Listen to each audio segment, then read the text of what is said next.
do this. Okay. Get all the things going. Hello, everybody. All right, great. Let me just see if I can get both of us. Can we get both of us? We can. Hey, everybody. I'm Denise Mazzola from Everything Dog. This is Geo. Minty is here, but she's laying on the floor. It is super hot out today, quite different than what we've had. Okay. So today's topic is why more socialization, the two biggest mistakes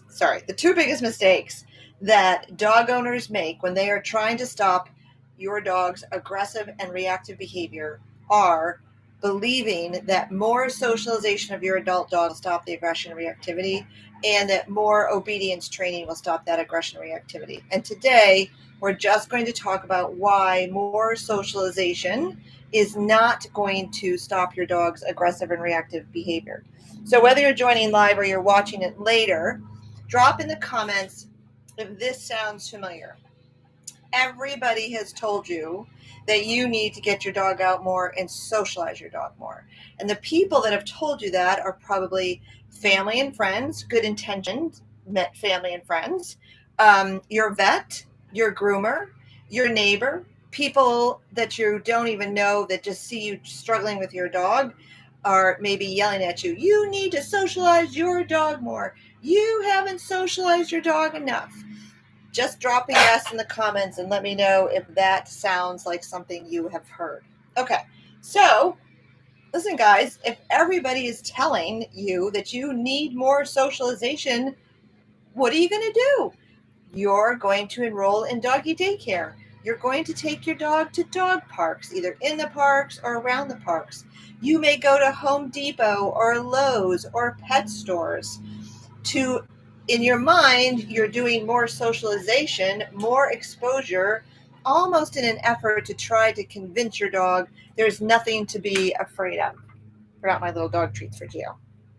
Okay, so, drop a yes.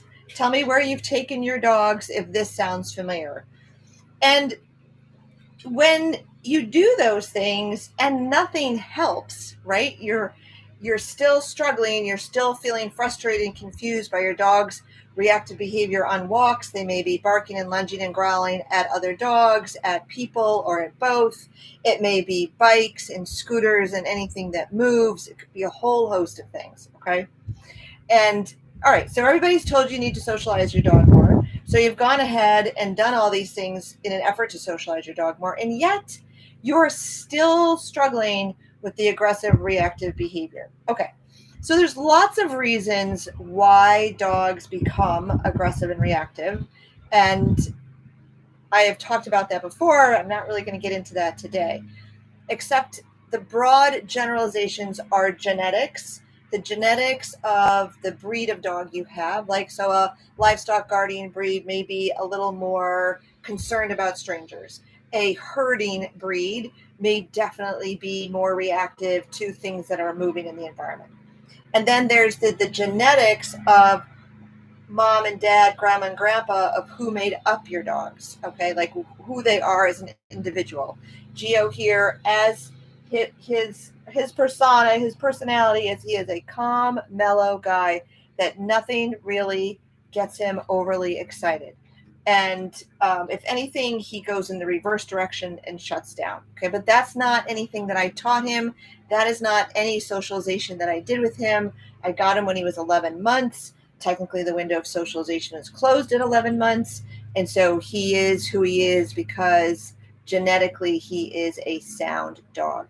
Okay, so the reasons dogs can be aggressive and reactive can be genetics. Who's mom and dad, grandma, grandpa, and what are their doggy genetics? Like, what were they bred to do? Okay, it could be some past trauma that was experienced with you. Maybe a dog got loose out of a yard and came up aggressively towards your dog and scared the bejesus out of him. That, for some dogs, that will be traumatic and that can cause reactivity. Okay.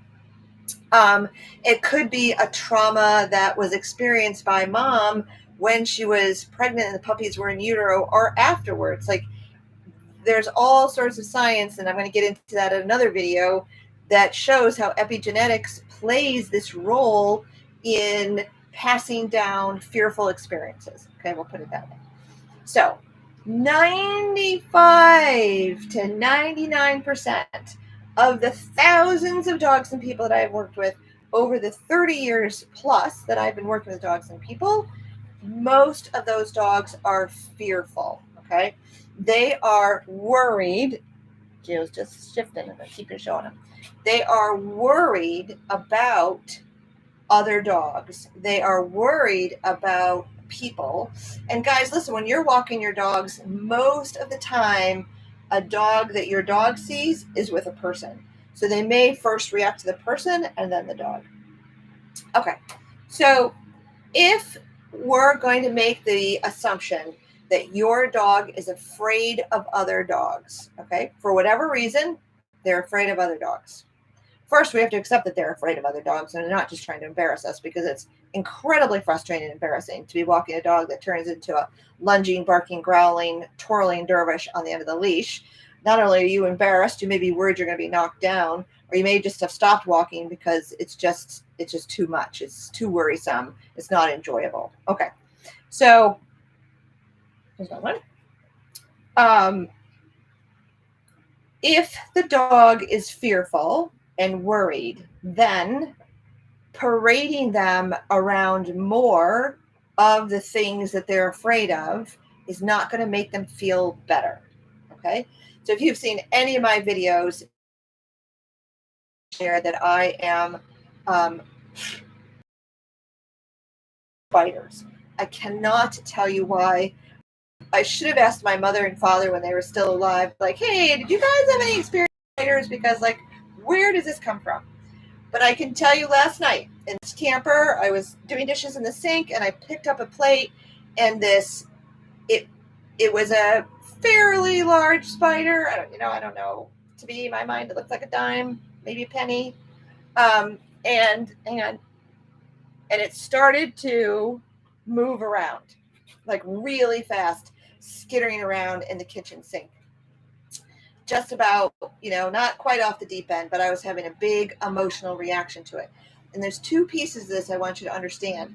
My emotional reaction to the spider is not a cognitive, prefrontal cortex thought. It's not like, oh, there's a spider. I think I'm going to scream and run around and be a jerk about it, right? It's not like that. It's just an automatic response. The spider's here. It's in the camper. It's a small space, and it is moving really fast, which makes it completely unpredictable for me, which makes it even worse. Okay, so when your dog is afraid of other dogs or people, and they see them on a walk or some other place, and they may have this automatic response because they have just flipped to their primitive brain that says, be afraid, be afraid, be afraid, right? So it's not like they're thinking about, well, I don't know, that dog's kind of dumb looking, I think I'll bark at it, right? It's just not like that. It's just an automatic thing that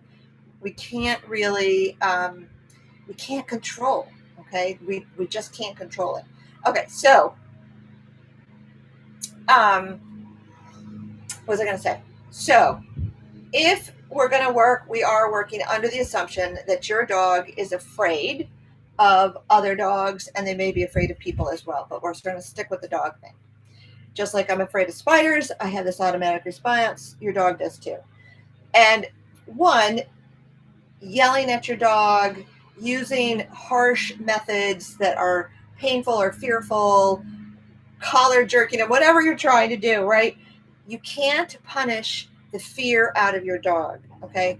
Nor can you usually wave cookies around your dog's face if they are in this hysterical mode of, oh my God, there's a dog, there's a dog, there's a dog. Like me last night yelling about the spider, right?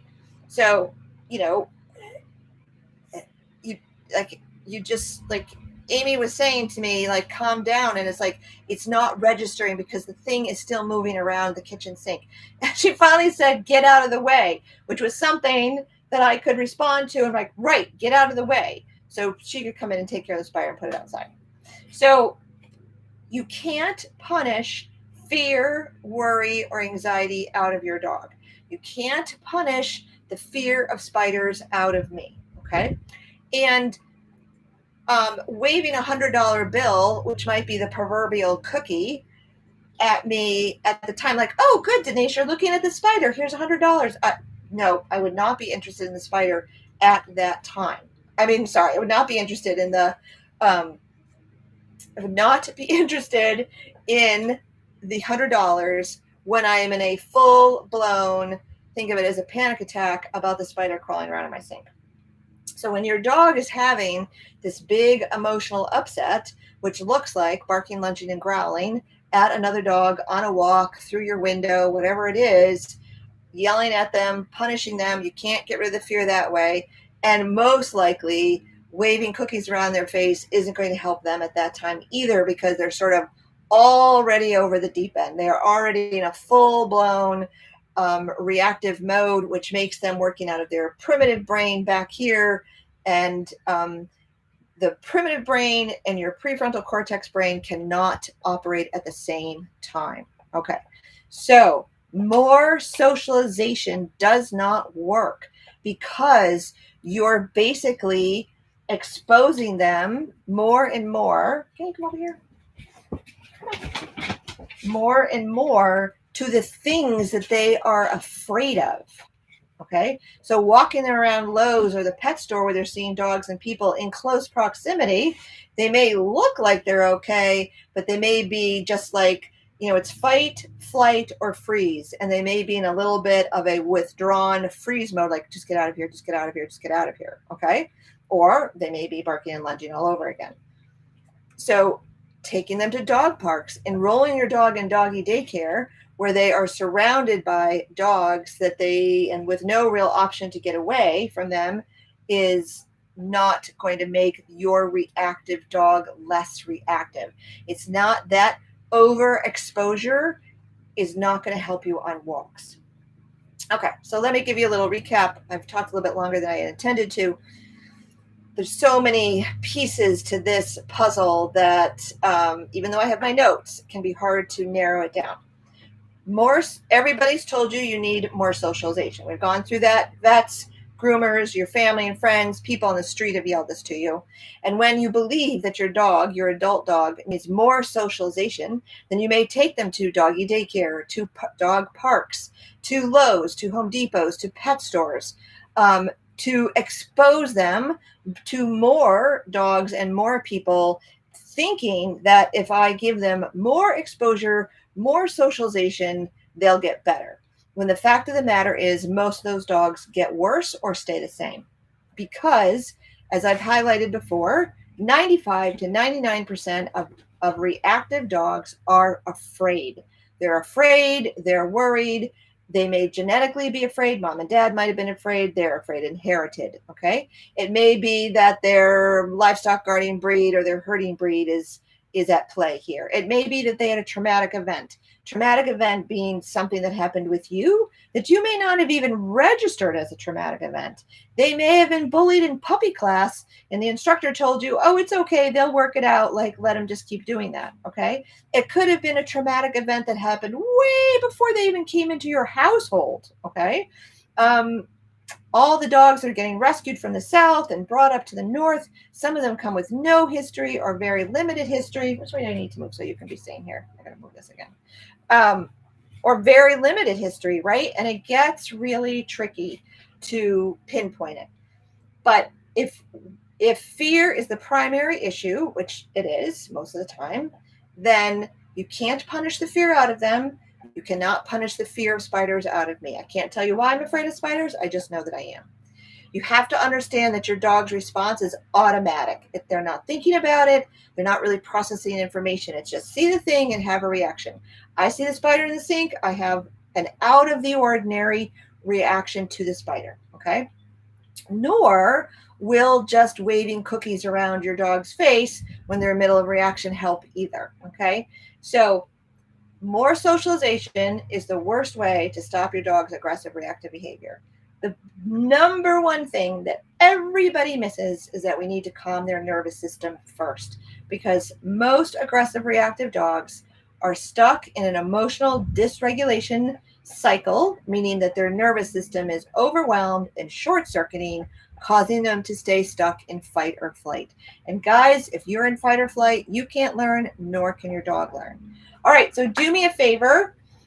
We are offering our free live webinar, How to Stop Your Dog's Aggressive Reactive Behavior, Barking, Lunging, and Growling, without more socialization, without more obedience training, without expensive boot camps. So if you're on YouTube watching this, comment COM, and we will send you the link to our next webinar.